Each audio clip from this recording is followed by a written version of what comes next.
வாழ்க வளமுடன். ஹாய் சகோஸ். இதயம் மீட்டும் மெல்லிசை போல உங்கள் மனதை மயக்கப் போகும் எழுத்தாளர் தீபா பாபு அவர்களின் கற்பனை சிதறல்களுக்குள் நம் பயணத்தை தொடங்கலாமா? அத்தியாயம் 25. ஜீவாவின் இதயத்தில் நாம் சலனத்தை ஏற்படுத்திவிட்டோம். ஆனாலும் காதலில் துணிந்து இறங்குவதற்கும் தன் அன்னையை எண்ணி அவன் வெகுவாக தயங்குவதை நன்றாக உணர்ந்து கொண்ட ருத்ரா அவனை சிரமப்பட்டு சரி கட்டுவதற்கு பதில் மனோகரியை கவிழ்ப்பது மிக சுலபம் எனதான் சமயோஜிதமாக சிந்தித்து காயை நகர்த்தியிருந்தாள். என்னம்மா, கடைக்கு போயிட்டு வரீங்களா? காய்கறிகள் சிலதும் மல்லிகை சிறிதும் வாங்கி கொண்டு வீட்டை நோக்கி சென்றிருந்த மனோகரி ஜீவாவின் குரலில் திரும்பி பார்த்தார். புன்னகை முகமாக அருகில் வந்தவனிடம் தன்னால் ஒரு கனிவு பிறக்க, ஆமாம்பா என்று முறுவளித்தார். சரி கொடுங்க என்று அவர் கையில் இருந்ததை வாங்க முயன்றான். இது ஒன்றும் வெயிட் இல்ல, சாமான் குறைவுதான் என்று தர மறுத்தார். வெயிட் இல்லை தானே, அப்புறம் என்ன, நான் ஈஸியா தூக்கிட்டு வர போறேன் என்று எடுத்துக்கொண்டவனை செல்லமாக முறைத்து வைத்தார். நீ மட்டும் சொன்ன பேச்ச கேட்க மாட்டியே. அவன் மௌனமாக சிரிப்புடன் நடக்க, அவர்தான் உன் சொல்ல தட்டாம அப்படியே கேட்கிறவரு என்று மகளின் கூற்று எதிர்பரமாக நினைவில் எழவும் அவர் முகத்தில் தன்மை போல் மலர்ச்சி தோன்றியது. ஆனாலும் இது என் மேல இருக்கிற அக்கறையில செய்யறது. பெருமையாக உணர்ந்தபடி அவர் நடக்க, வீட்டுக்கு தானம்மா என்று மின்தூக்கியிடம் நின்று விசாரித்தான் அவன். ஆமா என்றவர் அவனுடன் உள்ளே நுழைந்தார். அவன் எதையோ பேசிக்கொண்டு வர அவர் கவனம் அதில் இல்லை. அவனுடைய முகத்தையே பார்த்தவாறு ஏதோ சிந்தனையில் நின்றிருந்தார். மா என அவன் கையை பிடித்து உலுக்கியவன், என்ன ரொம்ப திங்கிங்ல இருக்கீங்க? அப்போ நான் பேசின எதையும் கேட்கலையா நீங்க? ஃப்ளோர் வந்துருச்சு வாங்க என்று சிரித்தான். இந்த பிள்ளையும் தானே தனக்குன்னு ஒரு குடும்பம் இல்லாம ஒத்தையில கஷ்டப்படுது. மனதோரம் வெள்ளிய வருத்தம் படர்ந்த நேரம், மாமா என்ற பேத்தியின் உற்சாக குரலில் வேகமாக நடப்புக்கு வந்தார். ஹே மயிலு, ஹாப்பி அக்கா கூட விளையாடிட்டு இருந்தீங்களா நீங்க? தூக்குங்க என்று உடனே கைகளை உயர்த்தினாள் அற்புதா.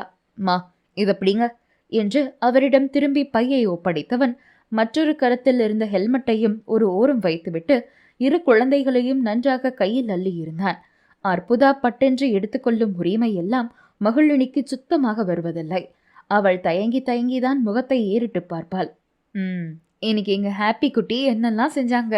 மயிலு எதுவும் உன்கிட்ட வம்பு செஞ்சாளா? சின்னவளிடம் குறும்பாக கேட்க அவள் மறுத்து தலையசைத்தாள். மாமா தன்னை குறைவாக சொன்னதும் சினிங்கினாள் பிள்ளை. இல்லடா மயிலு, அக்கா இங்க புதுசா வந்திருக்கதால ரொம்ப ஷையா இருக்காங்கல்ல, நாம இப்படிதான் ஏதாவது விளையாட்டுக்கு பேசி அவங்கள நல்லா பேச வைக்கணும். ஓ அப்ப சரி என்றவள், அக்கா உன்னை மாமா திட்டினாங்களா என பட்டென்று மகளிடம் திரும்பி தீவிரமாக கேட்டிருந்தாள். அடே வாளு, சரியான ஆள்டா நீ என்று அவள் தலையில் முட்டி சிரித்தான் அவன். இவளுக்கு குசும பாரேன் என்று மனோகரி பேத்தியின் கண்ணம் கில்ல கல்யாணியும் நகைத்தாள். நீங்க என்னடா பாப்போ சைலண்டா இருக்கீங்க என்று மகளின் நெற்றியில் ஜீவா முட்டவும் சிறுமி புன்னகைத்தாள். என்ன நீ இப்பெல்லாம் ஒழுங்கா சாப்பிடுறாளா? ஒரு வழியா சாப்பிட ஆரம்பிச்சிட்டா தம்பி. என்னமோ அறகுறையாதான் உள்ள தள்ள பாக்குறா. ஆனா நான் எப்படியாவது கொஞ்சம் சேர்த்து கொடுத்துட்டு தான் விடுறது. குட். அப்பா எங்கடா ஹாப்பி பேபி? கம்பெனிக்கு நைட்டு வருவாங்க என மெல்லிதாக திருவாய் மலர்ந்தாள் மகிழ்னி. கல்யாணி பாஸ்கருடன் ஓரளவு நன்றாக ஒட்டி கொண்டு விட்டாள் குழந்தை. இன்னமும் மற்றவரிடம் மட்டும் அந்த கூச்ச சுபாவம் முழுதாக விலகவில்லை. சரி வா பாப்பா, மாமா ரெஃப்ரெஷ் ஆகட்டும். மனோகரி பேத்தியை அழைக்க, மாமா கூட என்று அவன் கழுத்தை கட்டி கொண்டாள் அற்புதா. சரிம்மா இருக்கட்டும், இப்போ எதுவும் எனக்கு ஆஃபீஸ் ஒர்க் இல்லை, 2 பேரோடவும் சேர்ந்து ஏதாவது ஸ்நாக்ஸ் ரெடி பண்ணுறேன் என்று குழந்தைகளுடன் தன் வீட்டிற்கு நடந்தான். ஏம்மா பேசாம நாமளே ஜீவாவுக்கு ஒரு நல்ல பொண்ணா பார்த்து கல்யாணம் செஞ்சு வச்சிடலாமா? தம்பியோட சொந்தக்காரங்க லட்சணத்தை தான் அன்னைக்கே சொன்னீங்களே. வயசுந்தான் 30 முடிஞ்சு போச்சு. இன்னும் எத்தனை நாளைக்கு தான் இப்படியே தனியா இருப்பா? அப்படி பார்த்தாலே கஷ்டமா இருக்கு. ருத்ரா இவரிடம் தன் மனதை திறந்து 1 வாரம் கடந்திருந்தது. அவருக்கும் உள்ளூர இந்த ஆசை மெல்ல மெல்ல வேர் விடுகிறது தான். ஆனாலும் உறவுகள் என்ன சொல்லுமோ என்கின்ற தயக்கம் சிறிது இருக்கிறது. ஆமா கல்யாணி, யோசிச்ச ஒரு நல்ல முடிவா எடுக்கலாம் என்றவர் தலையசைத்துவிட்டு நகர்ந்தார். அலுவலகத்தில் தன்னுடைய வேலையில் தீவிரமாக மூழ்கி இருந்த ஜீவாவுக்கு ருத்ராவின் எண்ணிலிருந்து அழைப்பு வந்தது. எங்க இருக்கீங்க? இணைப்பை ஏற்ற வேகத்தில் உரிமையாய் கேள்வி பிறக்க, ஆஃபீஸ்ல தான் என்றான் இவன். ஓகே, சும்மா வெட்டியா சீட்டை தேய்ச்ச வரைக்கும் போதும். இன்னைக்கு ஷேர் மார்க்கெட் ஹாலிடே தானே, பெருசா எந்த முக்கியமான வேலையும் இருக்காது. ஸோ கிளம்பி திருவான்மையூர் பீச்சுக்கு வாங்க. என்ன பீச்சுக்கா?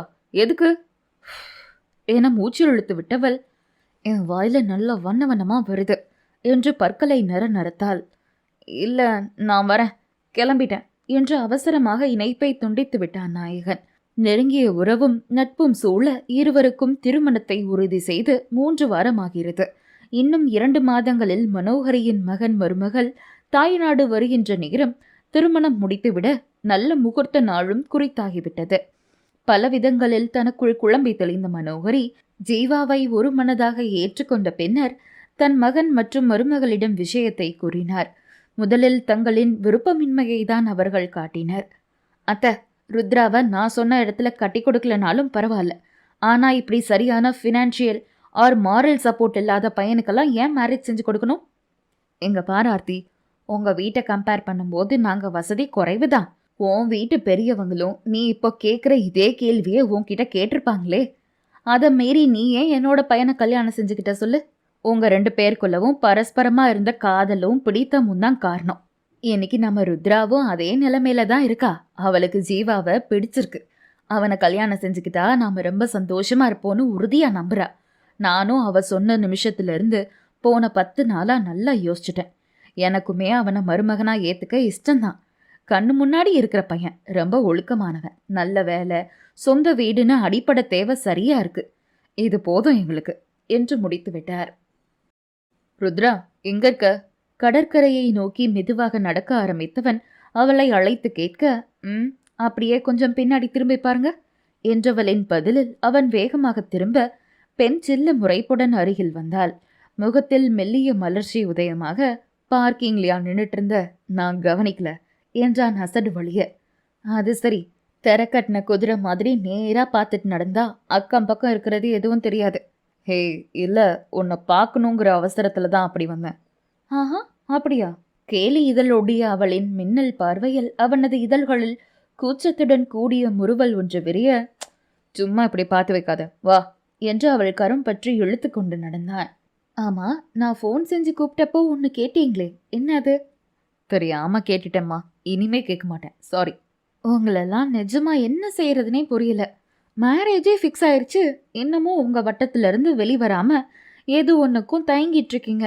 சரி, நாமளாவது கொஞ்சம் பழக வைப்போன்னு இறங்கி வந்து கூப்பிட்டா ஓவரா தான் பண்றீங்க.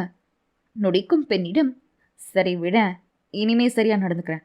கொஞ்சம் புதுசா இருக்கிறதால நிறைய சொதப்புறேன், போக போக சூப்பரா பிக்கப் பண்ணிப்பேன் என்றான் பெரும் நம்பிக்கையுடன். பாருடா, பாப்போம். இங்கேயே உட்காந்துக்கலாமா? இன்னும் பக்கத்துல போனா அலை வேகமா வரும்போது மேலெல்லாம் நனைஞ்சிரும். சரி என சம்மதித்தவளிடம் சாப்பிட என்ன வேண்டும் என்று கேட்டு வாங்கி வந்தான். அருகில் அமர்ந்தவனிடம், பரவாயில்ல ஜீவா, இப்பவே நல்லா பிக்கப் செய்ய ஆரம்பிச்சிட்டீங்க என்று கிண்டல் செய்தாள் ருத்ரா. ரொம்ப தான் ஓட்டாத என முறைத்தான் அவன். அதெல்லாம் இருக்கட்டும், நாளைக்கு என்ன, ஏதாவது மூவிக்கு கூட்டிட்டு போங்க. அவனுக்குமே அவள் செய்யும் ஒவ்வொன்றும் பிடித்துதான் இருக்கிறது. ஆனால் பல வருடங்கள் அனைத்திலிருந்தும் ஒதுங்கி இருந்தது நிறைய தயக்கத்தை கொடுத்தது. பட்டுன்னு ஓகே சொல்லாம அப்படி என்ன யோசனை? அம்மா கிட்ட நீ பெர்மிஷன் கேட்குறியா இல்லை நான் கேட்கணுமா? அதில் என்ன டவுட்? கண்டிப்பா நீங்க தான் கேட்கணும். ருத்ராவை படத்துக்கு அழைச்சிட்டு போயிட்டு வராத்தன்னு நேரா உரிமையா சொல்லணும். நல்லா பழக வைக்கிற நீ என அலைகளை பார்த்து அலுப்புடன் முணுமுணுத்தவனை புன்னகையுடன் நோக்கினாள் அவள். எதுக்கு இவ்வளோ அலுப்பு என்றவன் அவளின் கரத்தை எடுத்து தன் கன்னத்தோடு அழுத்தி கொண்டான். கொஞ்சம் பயமா இருக்கு ருத்ரா. ஏன்பா என்று அவனை நெருங்கி அமர்ந்தாள். இந்த மேரேஜ் லைஃப்ல என்னால் சரியா அடாப்ட் ஆக முடியுமா? உனக்கு பிடிச்ச மாதிரியான நல்ல லைஃபை கொடுக்க முடியுமா? உன்னை ஹாப்பியாக வச்சுக்க முடியுமான்னு இப்படி நிறைய கேள்விகள் அடுத்தடுத்து எழுந்து எனக்கு கொஞ்சம் டென்ஷன் பண்ணுது என்றான் கவலையாக. அவன் முழங்கையினுள் தன் கரம் கோர்த்து தோல் சாய்ந்து கொண்டவள், இவ்வளவு டென்ஷன் தேவையில்லப்பா. உங்க மேல அந்த கான்ஃபிடென்ட் இல்லாமையா என் மனசு உங்களை விரும்பி இருக்கோம்? நீங்க அன்னைக்கு சொன்ன மாதிரி ரொம்ப வருஷமா எதுலையும் பட்டுக்காம தனியா ஒதுங்கி இருந்தது தான் இப்படியெல்லாம் பதட்டப்பட வைக்குது. எது ஒன்னையும் நான் எப்படி எடுத்துப்பணும்னு நினைச்சு நீங்க எப்பவும் கவலைப்பட வேண்டிய அவசியமே இல்லை. என்னால உங்களை ஈஸியா புரிஞ்சுக்க முடியுது. ஸோ ஜஸ்ட் சில். நமக்கான நாட்கள் ரொம்ப அழகா காத்துட்டு இருக்கு. அதை ரொம்பவே சுவாரஸ்யமா லீட் பண்ணுவோன்னு எனக்கு அவ்வளவு நம்பிக்கை தோணுது. புரியுதா? சும்மா கண்டதே யோசிச்சு குழம்பாம ஒவ்வொரு மொமெண்ட்டையும் நல்லா என்ஜாய் பண்ணிடா தங்கம் என நிமிர்ந்து அவன் கண்ணம் கிள்ளினாள். அவளின் தனிப்பட்ட தங்கம் என்ற அழைப்பு அவனை வெகுவாக வசீகரிக்க பெண்ணின் முகத்தை விழிகள் மின்ன பார்த்தான் ஜீவா. என்ன என்று புன்முறுவலுடன் புருவங்களை உயர்த்தினாள். நீண்டதொரு மூச்சை வேகமாக உள்ளிருந்து வெளியேற்றியவன் ஒன்னும் என கள்ளச்சிரிப்புடன் மறுப்பாக தலையசைத்தான். ஹே நோ, சம்திங் இருக்கு, என்கிட்ட மறைக்கிறீங்க, ஒழுங்கா சொல்லுங்க என்று அவன் முகம் பற்றி நேராக தன்னை பார்க்க வைத்தாள். மெல்லிய வெக்கம் தோன்றினாலும் அதையும் மீறி அவளை ஆசையாக பார்த்தவன், இல்ல சட்டுன்னு உன்னை கிஸ் பண்ணணும் போல ஒரு பிளசன்ட் ஃபீல் வேகமா எனக்குள்ள வந்துச்சு என்று கல்மிஷமாக புன்னகைத்தான். டேய் கேடி என முதலில் வேகமாக முறைத்துவிட்டு, அவ்வளவுதானே, நீங்க ரொம்ப யோசிப்பீங்க, அதனால உங்களுக்கு பதில் நானே கொடுக்க போறேன் என்று எம்பி அதிரடியாக அவனது கன்னத்தில் தன் இதழ்களை அழுத்தமாக ஒற்றி எடுத்தாள் ருத்ரா. நட்புகளே, எல்லாரும் நம்ம சேனலை மறக்காம சப்ஸ்கிரைப் பண்ணுங்க, கதையை கேளுங்க, லைக் பண்ணுங்க, கமெண்ட் பண்ணுங்க, பிடிச்சவங்க ஷேர் பண்ணுங்க. நன்றி.